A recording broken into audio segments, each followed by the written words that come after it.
This is Bill Tinglin with Tour for Tolerance, proud sponsor of this podcast series on the Holocaust.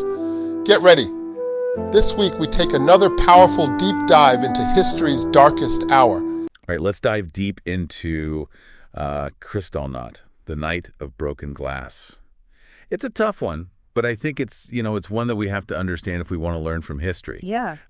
We've got some sources here that really break down like a history chapter, kind of, setting the stage for the context, the key players, the lasting impact. Yeah. So I think before we kind of get into the night itself, we have to we got to set the stage here. Yeah. So Kristallnacht, this didn't just come out of nowhere. No, not at all. You have to understand that Nazi Germany was already a breeding ground for anti-Semitism before this night even occurred. Right. For years, the Nazi regime had been systematically enacting laws that were designed to marginalize and isolate Jewish people, Right. creating a climate of fear and tension. Yeah. So paint a picture for us. Mm-hmm. What were some of these laws? What kind of impact did they have on the lives of Jewish people? Well, for starters, imagine being barred from serving your country. Oh, wow. Jews were excluded from public service, essentially shut out of contributing to society. Wow. And then think about having your profession ripped away. Jews were forbidden from practicing law or medicine, Wow. stripping them of their livelihoods, their expertise, their ability to help others. It's just layer upon layer of oppression. Exactly. Hmm. And then came the Nuremberg Laws in 1935. These laws were particularly insidious because they aimed to redefine what it even meant to be Jewish. Right. You see, they classified people based on ancestry, not religious practice. Oh, wow. So even if you didn't practice Judaism, if your grandparents were Jewish, you were suddenly a target. That's right. It was a way to create this racial hierarchy, marking Jewish people as different and inferior. Right. The Nuremberg Laws also outlawed marriage and relationships between Jews and non-Jews. This wasn't just about legal restrictions. It was about tearing apart families and communities. And ultimately stripping them of their identity as German citizens. Precisely.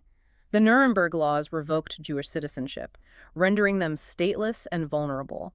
Imagine the fear and uncertainty that came with losing your legal status, your home, your sense of belonging. Yeah. And this was the reality for Jewish people before Kristallnacht. Right. And it's essential to understand this context to really grasp the magnitude of what was to come. Yeah, it's almost like they were, the Nazis were slowly tightening a noose, squeezing the life out of the Jewish community, bit by bit. That's a powerful analogy. And this suffocating atmosphere is critical to understanding why a seemingly isolated incident, like the actions of Herschel Greenspan, could ignite such widespread violence. Right. Herschel Greenspan. Now, his story, it's a tragic one, isn't it? Absolutely.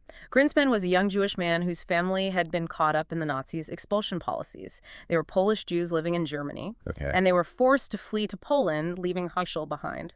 Oh, wow. So he was alone, separated from his family, and witnessing the escalating persecution of his people. It's hard to even fathom the despair he must have felt. And in a moment of desperation, he shot a German diplomat in Paris. It was a personal act of revenge, fueled by anguish and a sense of powerlessness. But an act that would have far-reaching consequences. Yes, Greenspan's actions became the catalyst for Kristallnacht, the spark that ignited a firestorm of violence. And while it's tempting to see Kristallnacht as a spontaneous eruption of anger, the reality is much more calculated. Oh, so you're saying this wasn't just a random outburst, that there were people behind the scenes kind of orchestrating the chaos? Exactly. Two figures stand out. Joseph Goebbels, the Minister of Propaganda, and Reinhard Heydrich, a high-ranking SS officer. These men seized upon Greenspan's act as an opportunity to unleash a wave of terror against the Jewish community. And they were masters of manipulation, weren't they? Spinning this narrative to make it look like the violence was a justifiable response to Greenspan's actions? Think about it. Goebbels was a master propagandist, skilled at using fear and anger to control the masses. He crafted this narrative that portrayed Jews as this threat to Germany, a dangerous element that needed to be dealt with. So they used this event, this act of desperation by a teenager, to justify their own kind of premeditated attack. Exactly. They weren't just reacting, they were exploiting the situation to advance their own agenda, and the results were devastating. On the night of November 9th, 1938, Kristallnacht erupted, engulfing Jewish communities across Germany and Austria in this wave of violence. And so let's talk about that night. What actually happened? I mean, what did Kristallnacht look like on the ground? Imagine this. You're walking down the street, and suddenly you hear the shattering of glass. Oh. You look up and see flames leaping from the windows of a synagogue. Oh, wow. The air is thick with smoke, and the sound of breaking glass echoes through the night. It's like something out of a nightmare. Sadly, it was all too real. Synagogues were systematically torched, their sacred spaces desecrated. Jewish businesses were vandalized, their windows smashed, their goods looted and destroyed. Homes were invaded, families terrorized, their lives upended in a matter of hours. And the sheer scale of it, this wasn't just a few isolated incidents. Exactly. The attacks were coordinated and widespread, a carefully orchestrated campaign of terror. Nearly 300 synagogues were burned, over 7,000 businesses destroyed, and countless homes ransacked. And those are just the physical damages. We can only imagine the emotional and psychological trauma inflicted on the Jewish community. You're right. The terror, the sense of vulnerability, the realization that their own government was turning on them, that trauma would leave lasting scars. And on top of the physical and emotional devastation, there were also casualties, right? Yes, although the exact number is debated, nearly 100 Jewish people were killed during Kristallnacht. They were beaten, shot, or simply left to die in the burning wreckage of their communities. It's a stark reminder that this wasn't just about property damage or intimidation. It was about violence, brutality, and a complete disregard for human life. And what's particularly chilling is that these attacks were presented by the Nazi regime as a spontaneous outburst of public anger. They tried to portray it as the German people rising up against a perceived threat. But the evidence clearly shows that this was a carefully planned and executed operation. So while they tried to spin it as a popular uprising, it was actually a state-sanctioned pogrom. Exactly. And this points to a much larger issue. Kristallnacht wasn't just a horrific event in isolation. It was a clear sign of the escalating brutality of the Nazi regime. It marked a turning point, a shift from legal discrimination to outright violence, signaling the dark path that lay ahead. Okay, so we've set the stage. We've seen the context, the buildup of anti-Semitic laws and sentiment, the spark provided by Herschel Greenspan's desperate act, and the calculated brutality of the attacks themselves. But what happened after the smoke cleared? What was the immediate aftermath of this night of terror? We'll dive into that when we continue our deep dive. Can you imagine waking up the next morning and the streets are just covered in shattered glass, the air is still thick with smoke and the smell of burning? Oh, gosh. That was the reality for Jewish communities after Kristallnacht. The physical damage was just immense, but the psychological scars ran even deeper. Yeah, I mean, it's one thing to, read about it, Right. but to try to picture those scenes, the devastation, the lingering fear, it must have been just, utterly paralyzing. Absolutely. And the Nazis didn't let up. In the days and weeks that followed, they didn't just leave the wreckage behind. Right. They systematically exploited the chaos they had created. They arrested around 30,000 Jewish men, tearing them from their families and sending them to concentration camps like Dachau and Buchenwald. So this wasn't just a night of terror, it was the beginning of a systematic roundup. That's right. Kristallnacht was a turning point, a terrifying escalation of Nazi persecution. Until then, the focus had been on legal discrimination and social exclusion. Right. But this marked a clear shift towards imprisonment, violence, and ultimately genocide. It's like they were testing the waters, seeing how far they could go. Yeah. And tragically, they found that they could get away with a lot. And that's a crucial point. The lack of a strong international response to Kristallnacht really emboldened the Nazis. They saw that the world was largely indifferent to the plight of the Jews. Right. And they took that as a green light to escalate their persecution. So it wasn't just the violence itself, it was the world's silence that made Kristallnacht such a pivotal moment. Exactly. It set this dangerous precedent. The Nazis saw that they could act with impunity, and that had just devastating consequences in the years that followed. So let's talk about that international response, or lack thereof. Yeah. You mentioned that Kristallnacht was a turning point in terms of global awareness. Yeah. I mean, what were some of the key reactions from world leaders?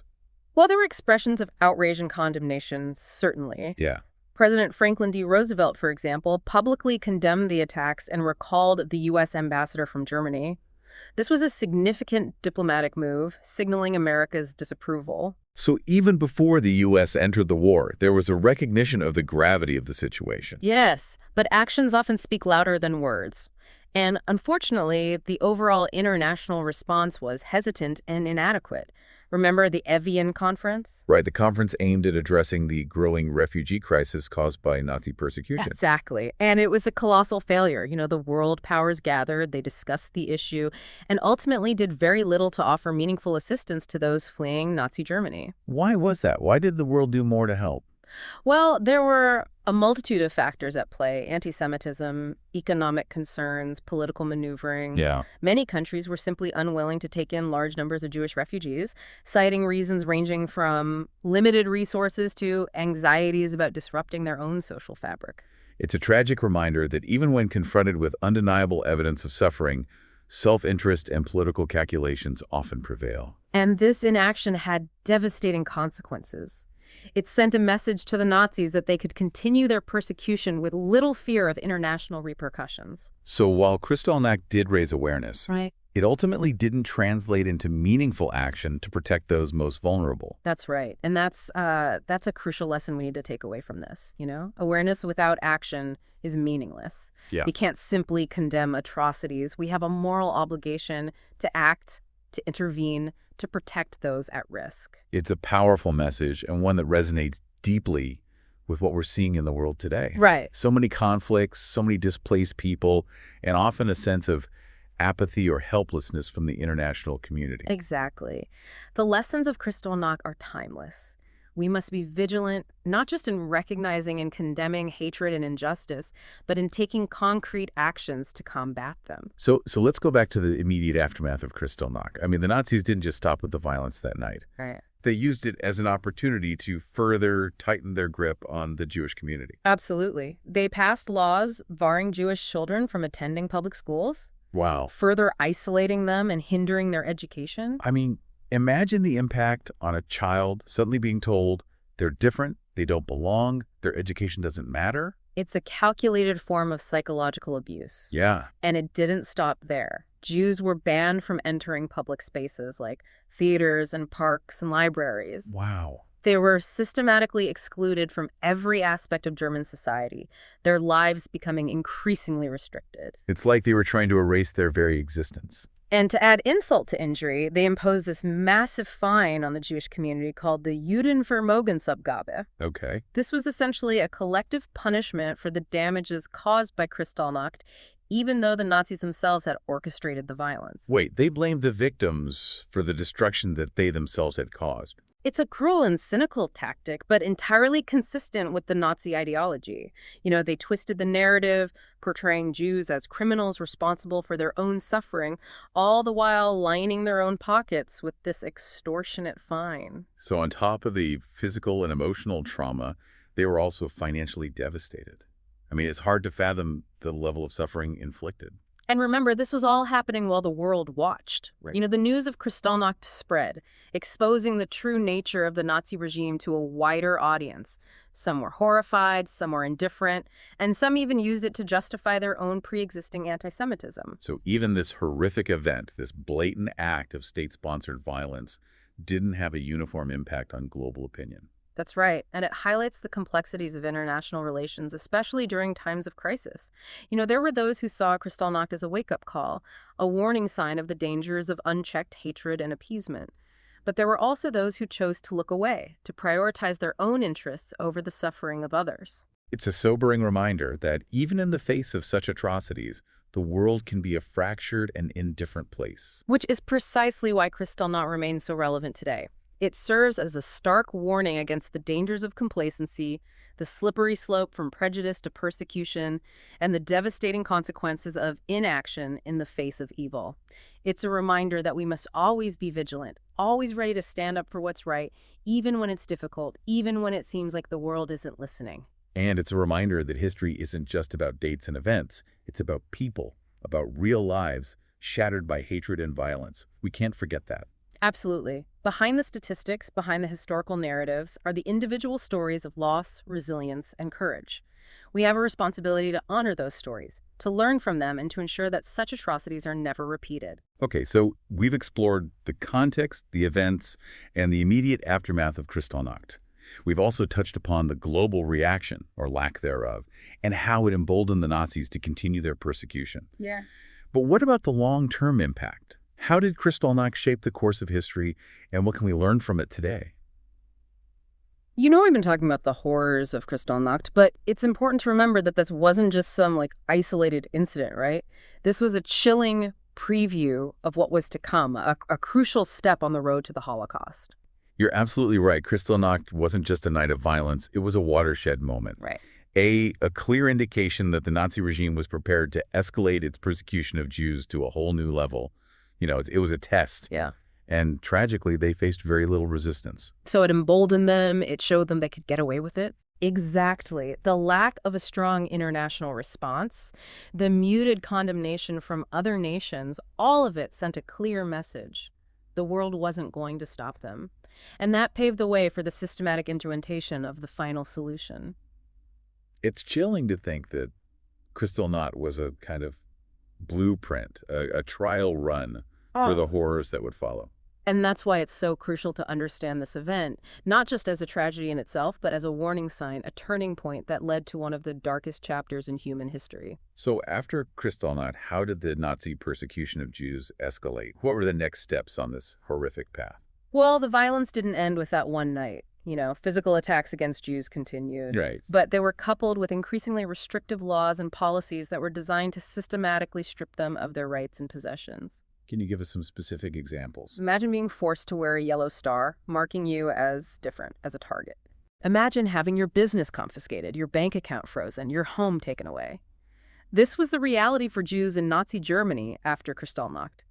They were systematically excluded from the economy, from education, from public life. It was a slow and deliberate process of dehumanization. Yeah. Stripping away their dignity and identity bit by bit. Precisely.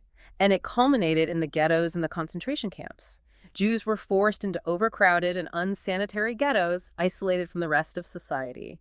And then the deportations began, sending millions to their deaths in concentration camps. So Kristallnacht wasn't the end. It was just the beginning of a much larger, more horrific campaign of genocide. Exactly. It's essential to see Kristallnacht in this broader context, to understand its role as a catalyst for the Holocaust. It's a chilling reminder that genocide doesn't happen overnight. It's a gradual process, a slow erosion of rights and freedoms that can culminate in unimaginable atrocities. Which is why it's so vital to learn from history, to recognize the warning signs, and to stand up against injustice in all its forms. Right. Absolutely. We can't afford to be complacent. We must be vigilant in recognizing the dangers of prejudice, discrimination, and unchecked hatred. We must be willing to speak out, to challenge those in power, and to defend the rights of the marginalized and vulnerable. So as we wrap up this deep dive into Kristallnacht, I'm left with a profound sense of sadness, but also a renewed determination to learn from the past and work towards a better future. And that's exactly the message we need to take away from this. Kristallnacht isn't just a historical event, it's a call to action. Right. It's a reminder that we all have a responsibility to fight against intolerance, to promote understanding, and to ensure that such horrors are never repeated. We can't change the past, but we can shape the future. And that's a responsibility we all share. Well, this has been a deeply moving and thought-provoking deep dive into a dark chapter of history. But by understanding the past, we can hope to build a brighter future. Thank you for joining us on this journey of remembrance and reflection.